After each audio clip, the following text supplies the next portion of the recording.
পৃথিবী শতাব্দীর পর শতাব্দী নাটকীয়ভাবে বদলেছে, আর সেই সঙ্গে বদলেছে দেশগুলিও। একসময় শক্তি, প্রভাব কিংবা খ্যাতিতে ভরা বহু দেশ আজ মানচিত্র থেকে হারিয়ে গেছে, তবে তাদের গল্পগুলো আজও ইতিহাসে বেঁচে আছে। আজ জানবো এমন কিছু দেশ সম্পর্কে যেগুলোর আর অস্তিত্ব নেই। সবার আগে আসি যুগোস্লাভিয়ার কথায়। ইউরোপের বলকান অঞ্চলের এই দেশটা 20 শতকেরও বেশি সময় ধরে ছিল। প্রথম বিশ্বযুদ্ধের পর গঠিত হয় সার্ব, কোয়ার্ড আর স্লোভানদের রাজ্য হিসেবে। পরে দ্বিতীয় বিশ্বযুদ্ধের পর হয়ে ওঠে সমাজতান্ত্রিক যুগোস্লাভিয়া।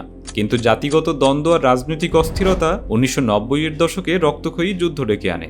শেষ পর্যন্ত ভেঙে গড়ে ওঠে আজকের স্লোভানিয়া, ক্রোয়েশিয়া, বসনিয়া, হার্জেগোভিনা, উত্তর মেসিডোনিয়া, মন্টিনিগ্রো আর সার্বিয়া। এরপর আসি প্রুশিয়ার কথায়। একসময় ইউরোপের সবচেয়ে শক্তিশালী রাজ্যগুলোর একটি ছিল এটি। জার্মান একীকরণে এর ভূমিকা ছিল বিশাল। কিন্তু দ্বিতীয় বিশ্বযুদ্ধের পর 1947 সালে মিত্রশক্তির নিয়ন্ত্রণ পরিষদ প্রুশিয়াকে আনুষ্ঠানিকভাবে ভেঙে দেয়। এর ভূখণ্ড ভাগ হয়ে যায় আধুনিক জার্মান, পোল্যান্ড আর রাশিয়ার মধ্যে। আজও প্রুশিয়া ইতিহাস আর সংস্কৃতির পাতায় টিকে আছে। আরেকটি বড় নাম হলো অটোমান সাম্রাজ্য। টানা 6 শতাব্দীরও বেশি সময় ধরে তারা শাসন করেছে ইউরোপ, এশিয়া আর আফ্রিকার বিশাল অংশ। তাদের ভূখণ্ডের মধ্যে ছিল আজকের তুরস্ক, গ্রিস, মিশর, ইরাক, সিরিয়া। প্রথম বিশ্বযুদ্ধের পরাজয় আর অভ্যন্তরীণ দ্বন্দ্বের পর সাম্রাজ্য ভেঙে যায়। 1922 সালে তার জায়গায় জন্ম নেয় তুরস্ক প্রজাতন্ত্র। তবে তাদের সংস্কৃতি, স্থাপত্য আর প্রভাব এখনও বহু দেশে চোখে পড়ে। শান্তিপূর্ণভাবে ভেঙে যাওয়া দেশগুলোর মধ্যে চেকোস্লোভিয়া সবচেয়ে পরিচিত। প্রথম বিশ্বযুদ্ধের পর গঠিত হওয়া এই দেশটি 1993 সালে শান্তিপূর্ণভাবে ভেঙে যায়। এর ফলে জন্ম নেয় চেক প্রজাতন্ত্র আর স্লোভানিয়া। এই ঘটনাকে বলা হয় বেলভেট ডিভোর্স। দক্ষিণ আমেরিকায় ছিল গ্রান কলম্বিয়া। বিপ্লবী নেতা সিমন বলিভার 1819 সালে এটি গড়ে তোলেন। এর অন্তর্ভুক্ত ছিল কলম্বিয়া, ভেনেজুয়েলা, ইকুয়েডর আর পানামা। কিন্তু রাজনৈতিক ভিন্নতা আর আঞ্চলিক টানাপোড়েনে 1831 সালের মধ্যেই দেশটি ভেঙে যায়। পূর্ব জার্মানি আর পশ্চিম জার্মানি দ্বিতীয় বিশ্বযুদ্ধের পর আলাদা দেশ হিসেবে ছিল। পূর্ব জার্মানি ছিল সোভিয়েত নিয়ন্ত্রিত আর পশ্চিম জার্মানি ছিল পশ্চিমাদের মিত্র।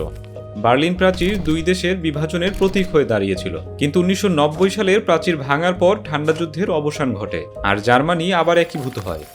অস্ট্রো হাঙ্গেরিয়ান সাম্রাজ্য ছিল একসময় ইউরোপের শক্তিধর রাষ্ট্র।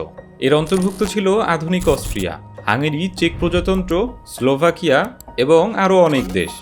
প্রথম বিশ্বযুদ্ধে পরাজয় আর অভ্যন্তরীণ জাতীয়তাবাদী আন্দোলনের কারণেই সাম্রাজ্য ভেঙে যায়। ছোট রাষ্ট্রের মধ্যেও আছে আকর্ষণীয় উদাহরণ, যেমন টেক্সাস প্রজাতন্ত্র। 1836 সালে মেক্সিকোর কাছ থেকে স্বাধীনতা পেয়ে তারা প্রায় 9 বছর আলাদা রাষ্ট্র ছিল। পরে 1845 সালে যুক্তরাষ্ট্রের অংশ হয়ে যায়।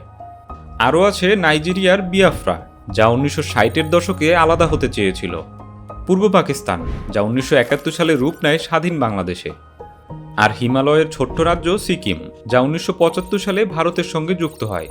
প্রতিটি ঘটনার পেছনেই আছে যুদ্ধ, রাজনীতি আর সীমান্ত বদলের গল্প।